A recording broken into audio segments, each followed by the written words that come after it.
JLTV 7 news కి స్వాగతం.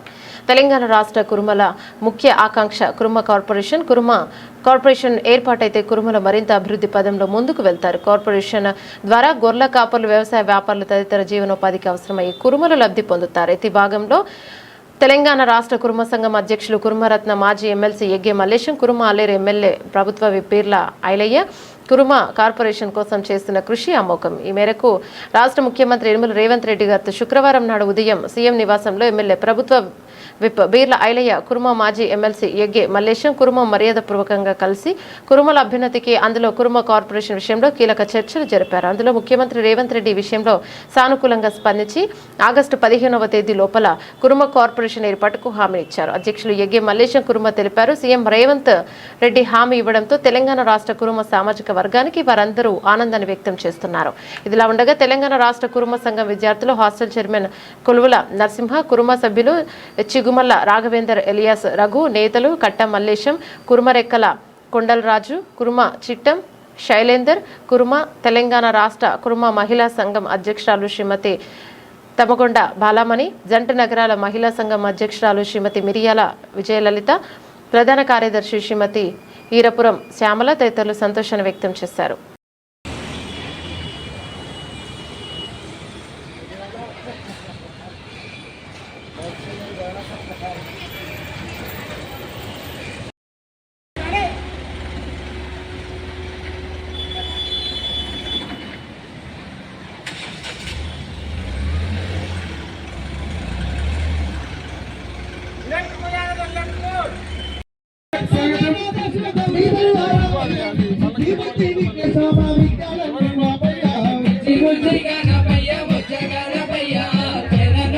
పోటీ పడలేదు, కానీ కొన్ని శక్తులు అడ్డుపడుతున్నాయి.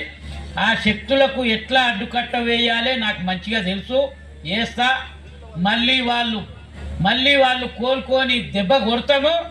ఈ సంఘాన్ని ముందుకు తీసుకుపోతాం, ముందుకు నడిపిస్తాము. రేపు రాబోయే ఎన్నికల్లో ఒక 10 మందినన్నా నిలబెట్టాలి అన్న ఆలోచనలు ఉన్నాం. ఇంకొక 1 ఇయర్ తర్వాత ప్రక్రియ షురు అవుతుంది. ఎవరెవరు యాక్టివ్గా ఉన్నారు, ఎవరు 4 డబ్బులతో ఉన్నారు. ఎందుకంటే ఈ రోజులలో డబ్బులు లేకుండా రాజకీయం చేయలేం. మనోడే మనకేయడు డబ్బు ఇవ్వకపోతే, వేరే వాళ్ళని ఎందుకందాం మనం. కనుక ఆ విధంగా మేము క్యాండిడేట్లను తయారు చేపి అధిష్టానంతో ఏ పార్టీలనన్నా ఉండాలి. మాకు ఈ పార్టీ ఆ పార్టీ ఈ పార్టీ కాదు. నేను అట్లా అంటే కేసీఆర్తో నేను జాగా తీసుకున్నా, బిల్డింగ్ పైసలు తీసుకున్నా, గోలోళ్ళకు కట్టించిన, కుర్మోళ్ళకు కట్టించిన, అంతా చేసిన. కానీ నాకు ఇంత పత్రం లేదయా. ఇది మీ కుర్మ సంఘానికి సంబంధించిన బిల్డింగు అనేది నాకు ఇంత పత్రం ఇవ్వమంటే ఇయ్యలే. నేను 1,00,000 మందితో మీటింగ్ పెడతాడా అని చెప్పిన. మీకు 2 ఎంపీ సీట్లు ఇవ్వాలి, 2 ఎమ్మెల్యే సీట్లు ఇవ్వాలా అని హరీష్ రావు అని. కొన్ని నువ్వన్నా ఒక 20,000 మందిని పిలిచి చేస్తా, నాకు ప్రొసీడింగ్స్ కావాలి, ఈ బిల్డింగు నాది అనేది కావాలి అని నేను అన్నా. ఆయన కూడా చేయలే. ఎలక్షన్స్ వచ్చినాయి, కాంగ్రెస్ వచ్చింది. ఇవాళ నా నెత్తి మీద సంఘం ఒకటి మేము నడిపిస్తుంటే నా నెత్తి మీద వచ్చి కాంగ్రెస్ వాళ్ళు ఎవరెవరిలో పెట్టి ఏదో చేయాలి చెప్పాలి అంటే మేమేం చేయాలి? నేను విధి లేని పరిస్థితిలా కాంగ్రెస్కు పోవాల్సి వచ్చింది. అంటే గతంలో కూడా 29 ఏళ్ళు టౌన్ కాంగ్రెస్ ప్రెసిడెంట్ కాడికి వెళ్ళి, డిస్టిక్ వైస్ ప్రెసిడెంట్ కాడికి వెళ్ళి చాలా కాంగ్రెస్నే చేసిన. ఇక మా దగ్గరికి దిగుమతి చేసే వరకు మనం ఇలా వంకిరామరా బాబు అని ఎవడో పిలిచిండు, నేను టికెట్ ఇస్తా అన్నాడు, వాడు కూడా అంతే చేసిండు. కానీ కేసీఆర్ నాకు న్యాయం చేసిండు. నేను ఇలా యాడ్ చేస్తున్నా. నేను ఇళ్ళకి వచ్చినా అంటే నా సంఘం గురించి, ప్రొసీడింగ్స్ గురించి, దాని గురించే నా వాళ్ళకు ఏది అవసరం పడ్డా చెయ్యాలి అన్న ఉద్దేశం. మళ్ళీ ఎక్స్టెన్షన్ ఇవ్వాలి అని. ఎక్స్టెన్షన్ నాదే పేరుండే. ఆ విజయశాంతి వచ్చి నెత్తి మీద కూర్చొని ఢిల్లీలో పోయి మల్లికార్జున ఖర్గే దగ్గర ఏడ్చుకం చురువు చేసి నన్ను పక్కన పెట్టిరు. ఆమెను చేసి ముఖ్యమంత్రి, ఉప ముఖ్యమంత్రి బట్టి రేవంత్ రెడ్డి అన్న నీకు న్యాయం చేస్తాం, నువ్వు బేఫికర్గా ఉండు అన్నాడు. నేను అట్లనే ఉన్నాను. 2014లో ఎమ్మెల్సీ డిక్లేర్ చేసిండు, 2019లో ఇచ్చిండు. నేను కామ్గా ఉన్నా, ఇప్పుడు కూడా కామ్గా ఉంటా. వచ్చే నవంబర్లో 3 ఖాళీ అవుతున్నాయి గవర్నర్ కోట, అందులో ఇయ్యిరి. లేదు పోటీ అన్న చేస్తా. ఈ రెండుట్లలో లాస్ట్ టైం ఫైనల్ నాది.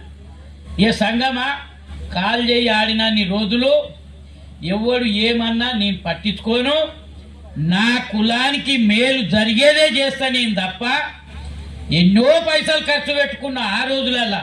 ఇవ్వాలంటే 1 లక్ష రూపాయలు ఖర్చు పెట్టాలన్నా, 10 లక్షలు ఖర్చు పెట్టాలన్నా, 10,000 ఖర్చు పెట్టాలన్నా సంఘంలో జమ చేసి పెట్టినాం కనుక పెట్టగలుగుతున్నాం. ఆ రోజులలో ఎక్కడివి ఎవరి దగ్గర పైసలు? నా జేబులకి వెళ్ళి పెట్టి నడిపించిన సంఘం. ఈ విధంగా ఉన్నది కనుక మీరు కూడా జర జాగ్రత్తగా ఉండాలి. ఎవడన్నా పిచ్చి పిచ్చి మాటలు మాట్లాడితే తీసుకురావాలి సంఘానికి. ఎవడు ఏడ ఏంది ఉన్నదేంది తిన్నదేంది చేసింది ఏంది, వచ్చే డబ్బులన్నీ బ్యాంకుల్లో జమ అవుతున్నాయి. ఎవరికైనా మనం ఇచ్చిన పైసలు చెక్కు ద్వారానే పైసలు ఇస్తున్నాం కనుక మీకు ఒక్కటే చెప్తున్నా, ఎవరు ఏది చేసినా మీరు కూడా జాగ్రత్తగా ఉండాలి. ఈ కులాన్ని ముఖ్యంగా ఎడ్యుకేషన్ పరంగా ముఖ్యంగా ఇవాళ వాళ్ళు అట్లా చదువుకున్నారు కనుకనే లక్షల మంది పరీక్ష రాస్తే అందులో 100 మంది పాస్ అయ్యారు. ఆ 100 మందిలో ఇగో ఈ ఆనిముత్యాలు మనకు ఇవాళ ఒక 13 మంది లీస్ట్ అయితే మనకు 13 మంది వచ్చింది. ఇంకా రానోళ్ళు ఇంకా ఉండొచ్చు. ఆ విధంగా చేసుకుంటూ పోదామని చెప్పి మనవి చేస్తూ మీరందరూ ఇక్కడ వచ్చి ఆతిథ్యం స్వీకరించి చేసినందుకు తెలంగాణ రాష్ట్ర కుర్మ సంఘం తరఫున శనార్థి చేస్తూ సెలవు తీసుకుంటున్నాను. జై కుర్మ.